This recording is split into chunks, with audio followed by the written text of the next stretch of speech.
नमस्कार दोस्तों, एक बार फिर से स्वागत है आप सभी का आपके YouTube channel unique education world पे। मैं उमंग तिवारी, आपका दोस्त, आज फिर आया हूँ आपके बीच एक नई कहानी को लेकर के। और आज की कहानी उन लोगों के लिए है, विशेषकर गांव में रहने वाले दो प्रकार के लोगों के लिए। एक उन लड़कियों के लिए जो गांव के सम्मिलित परिवार में रहती हैं, बहुत सारा काम उनको करना पड़ता है, उन्हें लगता है शायद उनकी असफलता की वजह यही है कि वो सम्मिलित परिवार में हैं और बहुत सारे काम की वजह से वो सफल नहीं हो पाती। दूसरी बात उन लोगों के लिए है जिनकी सोच होती है कि 12th के बाद, ये ग्रेजुएशन के बाद हमें अपनी बच्ची की शादी कर देना चाहिए। गांव की लड़कियां कुछ बड़ा नहीं कर सकती। मैं मानता हूं यदि माता पिता का सपोर्ट हो और आप लड़कियों को बराबर सपोर्ट करें तो शायद आपको शादी के लिए इतना परेशान ना होना पड़े। जितना आप उनके शादी में खर्च करते हैं, यदि उसका आधा आप उनकी पढ़ाई पर खर्च कर दें तो आपको शादी के लिए इतनी मेहनत नहीं करनी पड़ेगी और इतना खर्चा भी नहीं करना पड़ेगा। परंतु लोगों की सोच को बदल पाना असंभव से थोड़ा सा ही कम है। मेरा काम था इन बातों को और इस वीडियो को आप तक पहुंचाना। शुरू करने से पहले मैं आपसे रिक्वेस्ट करना चाहूँगा कि प्लीज़ आपके कांटेक्ट में जो भी लोग हैं उन्हें आप ये वीडियो जरूर पहुंचाइएगा।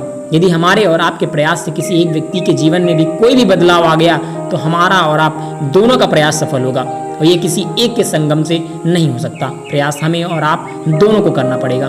बात कर रहा हूँ मैं सारिका जैन की। उड़ीसा के एक बहुत छोटे से गाँव में जन्मी सारिका जैन एक मारवाड़ी फैमिली में रहती थी जो मध्यम वर्गीय से भी नीचे परिवार था। इनके गांव में खेती होती थी, एक ही बिजनेस था, खेती और दूध वगैरह बेचना। इनके पिताजी खेती करते थे, माता हाउसवाइफ थी। 2 साल की उम्र में सारिका जैन को पोलियो हो गया, लेकिन किसी को जानकारी नहीं थी कि ये बीमारी जो है ये पोलियो है। आसपास के जो डॉक्टर थे गाँव के, उन्होंने उल्टी सीधी दवाइयाँ देना शुरू कर दिया। सबके इलाज कराते कराते सारिका को किसी डॉक्टर ने गलत दवा दे दी, जिसकी वजह से 3 महीने तक कोमा में रही। शहरों में इनका इलाज चला, सारिका ठीक हुई, इनको घर लाया गया। आने के बाद डॉक्टर ने बोल दिया था ये बिल्कुल भी चल फिर नहीं पाएगी, लेकिन इनके माता को विश्वास था कि मेरी बेटी चल लेगी और वो लगातार सुबह शाम दोपहर इनके पैरों में मालिश करती रही। जब सारिका 4 साल की हुई तो ये धीरे धीरे चलने की कोशिश करने लगी और ये चलने लगी। 4-5 साल की उम्र में जब ये चलने लगी तो माता ने जिद की कि मेरी बच्ची का नाम कहीं लिखाया जाए, परंतु परिवार के लोगों ने कहा कि जब इनके पैर है, ये चल नहीं पाती हैं तो नाम लिखाने का क्या फायदा। कई लोगों ने ना पढ़ाने की सलाह दी, परंतु माता की जिद की वजह से पिताजी इनके एडमिशन के लिए परेशान होने लगे। वो अलग अलग स्कूलों में गए, लेकिन किसी भी स्कूल ने इनका एडमिशन नहीं लिया क्योंकि वो डिसेबल थी। 4 किलोमीटर दूर एक नया स्कूल खुला हुआ था, उसने इनका एडमिशन ले लिया। उसे बच्चों की रिक्वायरमेंट थी। अब इनका एडमिशन हो गया। कुछ दिन तक तो घर के लोग इनको छोड़ने जाने लगे, लेकिन कुछ दिन बाद लोग छोड़ना बंद कर चुके थे। सारिका खुद जाती थी। 4 किलोमीटर का रास्ता ये 1.5 घंटे में तय करती थी। आप सोच सकते हैं, एक ऐसी बच्ची जो ठीक से चल नहीं पाती, वो 4 किलो का बस्ता, 1 किलो की बोतल और आधा किलो की टिफिन लेकर के वहाँ तक जाती थी। यह असंभव से कुछ कम नहीं था, परंतु माता पिता का विश्वास था और उनकी विल पावर इनकी विल पावर बन के काम करती थी। दोस्तों, एक बात आप मानिएगा, संसार में केवल एक ही ऐसा शख्स है, हमारे माता पिता, जो हमारी प्रत्येक गलती के बाद कहते हैं कि हमारे बच्चे ने यह गलती से कर दी है, जान के नहीं की। वो हम पर हमेशा विश्वास बनाते हैं, हम चाहे जितनी गलतियां करें। और ये मेरी आपसे रिक्वेस्ट भी है कि ऐसे कोई कार्य मत करिएगा कि आपके माता पिता आपसे विश्वास तोड़ दें, क्योंकि जिस दिन वो आप पर विश्वास करना बंद कर देंगे ना, दुनिया का कोई शख्स आप पर विश्वास नहीं करेगा। और जब कोई शख्स आप पर विश्वास नहीं करेगा तो आप अंदर से मर चुके होंगे और फिर आपके जीने का कोई तात्पर्य नहीं रह जाएगा। सारिका पढ़ती गई, 10th पास किया इन्होंने। 10th के बाद बात आई 11th की। इन्होंने कहा मुझे डॉक्टर बनना है और मुझे बायो लेना है, पर घर वालों ने मना कर दिया। उन्होंने कहा नहीं। इनके पिताजी ने कहा आपकी 2 बहनें हैं, मुझे उनकी शादी करनी है, मेरे पास इतना पैसा नहीं है कि मैं आपको डॉक्टर बना सकूं। आप कुछ ऐसा पढ़िए जिसमें बहुत कम पैसा लगे। सारिका के पास कोई ऑप्शन नहीं था। उस स्कूल में बायो की फीस ज़्यादा थी और कॉमर्स की कम। फीस की वजह से सारिका ने कॉमर्स ले लिया। इन्होंने 12th पास किया। अब बात आई ग्रेजुएशन की। बड़ी सी फैमिली थी, सबने सलाह दिया, एक स्कूल में इनका फॉर्म डाल दिया गया और एक कॉमर्स करने लगी, परंतु ये स्कूल नहीं जाती थी, घर पर ही रहती थी। अब कॉमर्स कंप्लीट हो गया, इनके दोनों बहनें की शादी हो गई थी। अब पूरा परिवार मिलकर इनकी शादी ढूंढ रहा था। सबने लड़के देखे, जो भी लड़का इनको देखने आता था वो इनको रिजेक्ट कर देता था। ये देखने में बहुत खूबसूरत नहीं थी और दूसरी बात है डिसेबल थी। अब इनकी शादी बार बार रिजेक्ट हो गई थी। लगातार घर वाले 4 साल तक परेशान थे, इनकी शादी नहीं मिली, कंफर्म नहीं हुई। घर वालों को यकीन हो गया ये बेटी मेरी घर पर रहेगी। इनको भी विश्वास हो गया था कि मेरी शादी नहीं होगी, मैं बहुत अभागी हूँ, मुझे घर पर रहना है। सारिका ने सोचा कुछ नहीं करना तो पढ़ाई करूंगी, मेरा पढ़ने में बहुत मन लगता है। बट घर वालों ने कहा बेटा अब तो ग्रेजुएशन कर लिया ना, अब कौन सी पढ़ाई। गांव के कुछ बच्चे सीए का फॉर्म भर रहे थे। इनकी माता जी को कहीं पता लग गया कि सीए का फॉर्म भरा जा रहा है। 4 साल बाद, ये 4 साल घर पर बैठी थी, उसके बाद की बात है, इनके माता जी ने जिद की और इनके सीए का फॉर्म भरवा दिया गया। अब गांव के सारे बच्चे तैयारी कर रहे थे, कोचिंग वगैरह कर रहे थे, इनके लिए कोई ऑप्शन नहीं था। ये घर पर ही पढ़ती थी। घर पर पढ़ करके इन्होंने इतनी मेहनत की कि बहुत अच्छे नंबर तो नहीं इन्होंने ऑब्टेन किए, लेकिन गांव में सबसे अच्छे नंबर इनके आए। अब इनके माता ने फिर जिद किया कि मेरी बिटिया को बाहर भेजा जाए और सीए की पढ़ाई के लिए इनको शहर जाना पड़ा।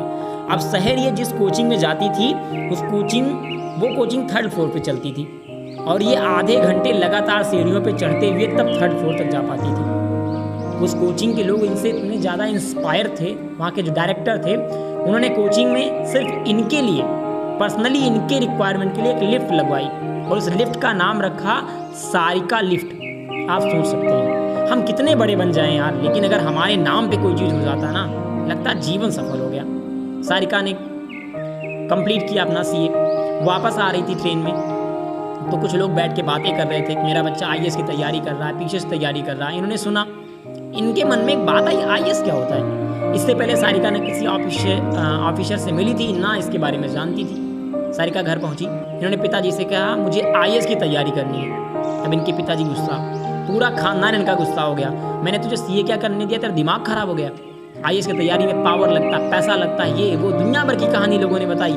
कई लोगों ने आगे यहाँ तक कहा कि तू अपना सीए बर्बाद कर देगी, उस लायक भी नहीं बचेगी और आईएएस भी नहीं कर पाएगी, परंतु इनका मन था। इन्होंने कहा ट्राई तो करने दो। इनकी माता ने फिर जिद की, पिता ने भी इनको प्रेरणा दी और ये पढ़ने लगी। इन्होंने लगातार 5-6 महीने घर में तैयारी की, लेकिन इनको तैयारी की स्ट्रेटजी नहीं पता थी, ये कन्फर्म नहीं कर पा रही थी, बार बार परेशान रहती थी। इनके पिता ने पूछा बेटा क्या बात है, इतनी मेहनत के बाद तू क्यों परेशान है। इन्होंने कहा पापा मुझे कुछ समझ में नहीं आ रहा, मैं पढ़ जरूर रही हूँ लेकिन मुझे नहीं लग रहा मैं सही वे पे पढ़ रही हूँ या रॉन्ग वे पे। इनके घर वालों ने इन्हें दिल्ली भेज दिया।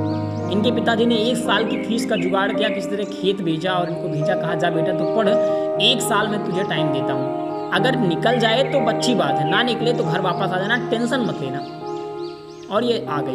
उनके पूरे गांव को, पूरे परिवार को विश्वास था कि ये फेल हो जाएंगी, लेकिन पहले अटैम्प्ट में और 1 साल में सारिका ने 573 रैंक हासिल की, 573 रैंक, और सारिका को IRS बनाया गया, डिप्टी कमिश्नर ऑफ पुलिस। अब आप सोच सकते हैं दोस्तों, पता है ना जिंदगी गेम की तरह होती है। जैसे आप एक गेम खेलो, गेम में बार बार पे कूदना पड़े, आपके पीछे कोई लगा रहे, कोई गेम, फाइट का गेम हो, आप लूडो खेलो, इस समय लूडो बहुत चला, देखिए अगर लूडो में कोई दूसरा प्लेयर ना हो और आपकी गिट्टी बार बार कोई ना काटे, केवल आप चलते जाओ और हर बार पासे में 6 आए, केवल 1-2 ना आए, और आप करना शुरू करो, विजय हो जाओ 2 मिनट के अंदर, आप जीत जाओ, तो आपको मज़ा आएगा? मुझे लगता नहीं, बिल्कुल मज़ा नहीं आएगा, मज़ा ही नहीं आएगा। कोई गेम आप खेलिए, अगर गेम में आपको बीच बीच में कोई कॉइन्स ना मिले, किसी को मारना ना पड़े, आप सोचिए PUBG गेम आप देखिए कितना फेमस चल रहा है। अब PUBG में केवल वो गेम हो, केवल घूमना हो, कोई आपको ना मारे, केवल आप सबको मारो, इंटरेस्ट ही नहीं मिलेगा। मज़ा तो तब आता ना जब हमें डिफ़िकल्टीज़ मिलती हैं। तो सोचिए, जब गेम बिना किसी डिफ़िकल्टी के मज़ा नहीं देता है, तो ज़िंदगी में अगर डिफ़िकल्टी नहीं होगी तो मज़ा कहाँ से मिलेगा यार। बड़ा इंपॉर्टेंट है कि लाइफ में डिफ़िकल्टीज़ हों, बड़ा इंपॉर्टेंट है कि हम फाइट करें, बड़ा ही इंपॉर्टेंट है। और पता है इन सब चीज़ों में ना माता पिता का बहुत बड़ा रोल होता है। यदि हमारे पेरेंट्स हमें थोड़ा सा डिसिप्लिन में रखें, डिसिप्लिन का मतलब मैं ये नहीं कहता कि दिन भर चिल्लाएं, गाली गलौज करें, ये नहीं, दिन भर बातें करें, ये नहीं। डिसिप्लिन का मतलब कि सुबह शाम तक हमसे एक बार पूछे जरूर, बेटा तुम क्या कर रहे हो, जो कर रहे हो यही करते रहोगे तो आगे क्या करोगे और क्या करने वाले हो, तो शायद हम कभी गलत नहीं करेंगे। क्योंकि जो बात बतानी पड़ती है ना वो गलत नहीं होती, बात तो वहीं पर गलत होती है जिसे बताई नहीं जाती। काम वही गलत होता है जो लोगों को ना दिखाना होता है ना ही बताना होता है। प्रयास करें, यदि आप घर में बड़े हैं तो घर में इतनी डिसिप्लिन जरूर बनाएं कि अपने घर में अपने से छोटों से पूछे जरूर कि आप सुबह से शाम तक क्या कर रहे हो। प्रयास करें कि आप सही रास्ता बताएं, वो अपनाएं या ना अपनाएं कोई बात नहीं। और आप कहीं भी रहते हो, आप छोटे से गांव में हो, शहर में हो, कैसे भी, विल पावर जरूर रखिए। मैं ये नहीं कहता कि आप आईएएस की तैयारी करिए या आप आईएएस बनिए, जज्बा रखिए, कुछ तो करिए। आप जहाँ वहीं रुकिए नहीं। हम देख रहे हैं फेसबुक, व्हाट्सएप टिकटॉक, इन सब जगहों पे आप पूरा टाइम वेस्ट कर देते हो, पूरा टाइम बर्बाद कर देते हो। उम्र निकल जाने के बाद आप कहोगे हम ऐसे परिवार में थे, सुबह शाम तक खाना बनाते थे, ये करते थे, वो करते थे, दुनिया भर की कहानी सुनाओगे, कहाँ से पढ़ लें? ससुराल में इतना काम था, मायके में इतना काम था, ढेर सारी कहानियां सुनाएंगे आप। जब आप कुछ नहीं करेंगे तो आपके घर वाले शादी तो करेंगे ना। आप कुछ करेंगे, आपका बार बार नाम आएगा, कई लोग आके आपकी तारीफ करेंगे, तब घर वालों को लगेगा मेरा बच्चा कुछ कर रहा है। फिर वो आपके शादी ध्यान नहीं देंगे, फिर वो आपके कैरियर पर ध्यान देंगे।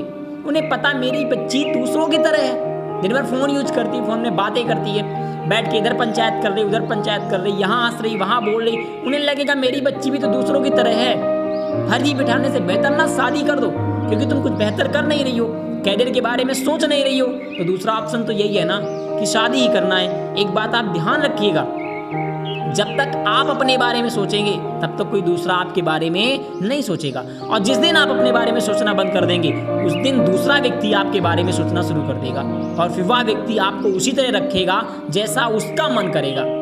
बेहतर आप पहले अपने कैरियर के बारे में सोचिए, शुरू कर दीजिए, आप स्टार्ट करिए, आप जो कर सकते हैं वो करिए, लेकिन करिए, शुरू करिए।